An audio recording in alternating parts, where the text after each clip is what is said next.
जय मसीह के मेरे भाई और बहनों। जैसे कि मैंने बोला था पिछले वीडियो में कि मैं अगली वीडियो में बताऊंगी मेरे बहन के साथ क्या हुआ करके। तो हम जैसे दोनों बहन की शादी जल्दी हुई, मैंने बताया था पहले वीडियो में। तो मेरी बहन जैसे 2 साल की मेरे से बड़ी थी, लेकिन फिर भी मेरी बहन कम दिमाग में बहुत कमज़ोर है पहले से ही। तो जैसे इंसान के दिमाग की हालत होती है, वो इंसान वैसा ही होता है।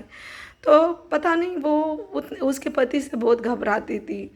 तो उसका पति घर में आता था तो मेरी बहन बाहर भाग जाती थी, और वो अगर बाहर आता था वो घर में भाग जाती थी।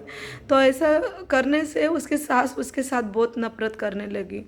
उसको बोलने लगी इसको टीवी की बीमारी है करके, ऐसा बोलने लगी, उसको अलग रखने लगी, उसके ऊपर बहुत जुल्म उठाने लगी, उसको मारने लगी, और कुछ भी उसके ऊपर दोष लगाने लगी। जैसे कि कुछ भी गंदा काम करके उसके ऊपर थोप देती थी, इधर टॉयलेट किया है इसने करके, ये कर दिया, ढक दिया, ऐसा कुछ भी गंदा काम करने लगी। और कभी भी खेत में काम पे लेके जाते थे, खेत का पूरा काम करने के बावजूद भी घर पे आके अगर मेरी बहन बोलती थी मुझे भूख लगी है, तो वो दे देती थी एक छोटा सा टुकड़ा रोटी का। मेरी बहन अगर फिर से मांगती थी तो वो उसको दबाव कर से उसके छाती में मारती थी। वो मेरी बहन ने मुझे सब कुछ बाद में बताया। तो जैसे इतना सारा जुल्म होने लगा उसके ऊपर, तो उसने सोचा कि अपने रिश्तेदार लोगों को बताएगी और उनसे ये कुछ न्याय इनसे करवाएगी करके। तो वो चल के अपने पाटना गांव में मेरी मौसी रहती है, बड़ी मौसी, उसके पास चली गई। तो उधर भी जाके मेरी मौसी भी उसको बोलने लगी कि इसको टीवी की बीमारी है। तो वो भी बोलने लगी शायद कि मेरे पोता पोती है, तू अलग से बैठ, उसकी प्लेट अलग रखने लगी। सब कुछ वो लोग ने ऐसा बोला कि इसको टीवी की बीमारी है, तो इसने सुन लिया और वही बात पे विश्वास करके उसको अलग रखने लगे। तो फिर मेरी बहन बहुत उदास रहती थी, बहुत टेंशन में रहती थी कि मुझे बीमारी है करके इन लोग को नहीं छूना है। तो जाके वो उधर जैसे गाय भैंस को उधर बनाया होता है ऐसा जंगल में थोड़ा उस जगह, तो उधर जाके बैठ जाती थी। मेरी मौसी फिर उसको बोलती थी अरे घर पे चलना है, उधर चल के एक साइड में बैठ। लेकिन उसको बुरा लगता था घर में जैसे एक साइड में कैसा बैठूं करके, ऐसा बहुत दुख उठाया। फिर उसके बाद एक दिन ऐसा हुआ कि मेरी मौसी उसको 40 गांव में लेके गई, मेरी छोटी मामी के घर पे। और उधर दिवाली ही थी, और दिवाली के दिन मेरी बहन उधर बैठी बातें कर रहे थे। जैसे मेरी मामी, छोटी मामी की बड़ी बहू और मेरी मौसी और मेरी छोटी मामी, ऐसे तीनों मिल के कुछ तो बातें कर रहे थे और टीवी का आवाज़ बढ़ा दिया था, ऐसा मेरी बहन बता रही थी। लेकिन इनके इसके ही बारे में कुछ तो बातें कर रहे थे।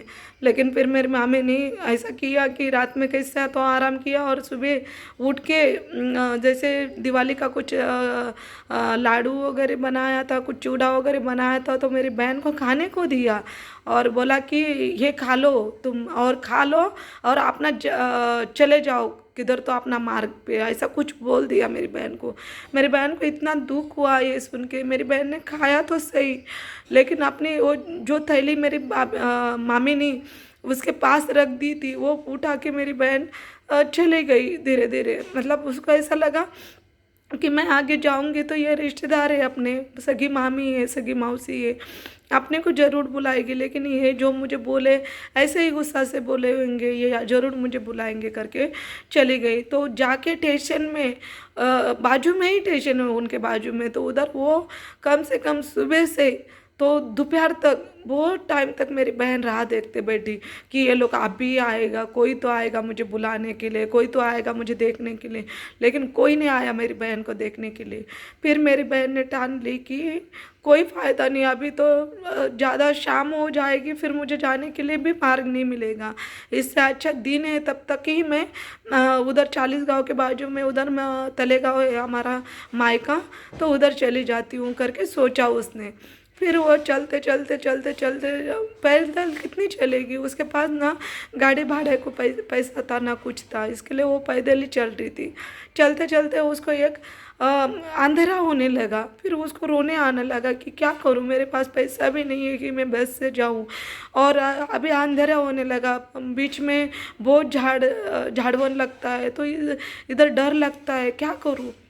फिर उधर एक ईंट भट्टी का काम चालू था, तो उधर जाके बैठी, और एक साइकिल वाला उसको घूर घूर के देख रहा था, तो वो बहुत डर गई थी। इसके लिए वो उधर जा गई, वो ईंट भट्टी के पास, उधर बहुत भाई लोग काम कर रहे थे, उधर जाके उसने पानी मांगा, वो लोग ने पानी दिया। फिर पूछा क्या तू पैदल क्यों जा रही है करके, तो वो बोली कि मेरे पास पैसा नहीं है गाड़ी भाड़ा के लिए, इसके लिए मैं पैदल जा रही हूँ, और हम लोग को माँ बाप भी नहीं, हम दो ही बहन हैं, और हमारा भाई जो है वो मुंबई में है, वो किधर है मालूम नहीं है, ऐसा ऐसा सब बताया। फिर वो रोने लगी, तो वो औरत बोली ठीक है, लेकिन ऐसा रात में मत जा बेटा तू, अभी रात होने आई है, अभी नहीं जा सकती है, तू रुक जा मेरे घर पे। फिर वो औरत उसके घर पे उसको लेके गई, उसको खाने के पीने के लिए किया, और अच्छे से उसकी बेटी जैसा रखा उसको, और बोला 2 दिन रुक जा। फिर उसके बाद उसने वो मेरे मौसी वो लोग ने ऐसा किया कि वो लोग सीधा गाड़ी पकड़ के सीधा तलेगांव में चले गए, और उधर जाके और रोना धोना, और बहुत बोल के रखा, ऐसा बोल के रखा कि जैसे कि, और मेरी बहन बहुत मतलब स्वभाव से ऐसा गरीब, और मतलब वो किसी को कुछ नहीं बोलेगी, और उसके ऊपर ना लाछन लगा दिया कि वो भाग गई, उधर से वो भाग गई, ऐसा लाछन लगा दिया मेरी बहन के ऊपर।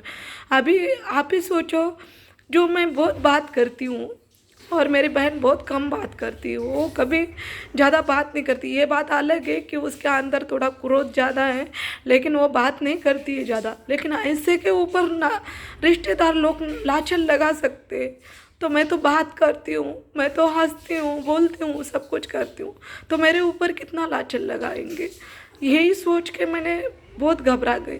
फिर वो उधर मेरा भाई बहुत क्रोध में आ गया, जैसा कि चाचा का, बड़ा चाचा का लड़का है हमारा, वो बहुत क्रोध में आ गया, बोला कि उसको आने दे, यहाँ किधर दिखने दे, उसको मार डालूंगा मैं, ऐसा ऐसा करके क्रोध में आ गया। ऐसा ही बात बोल के रख दिया मेरी मामी ने, मेरी मौसी ने क्या बोला पता नहीं, मामी ने। फिर उसके बाद वो 2 दिन होने के बाद वो औरत ने मेरी बहन के नाक में जैसे कि एक सोने का एक किया हुआ था, वो दिया मेरी बहन ने निकाल के कि मुझे भाड़ा के लिए पैसा चाहिए, आप करो ये पैसा करके।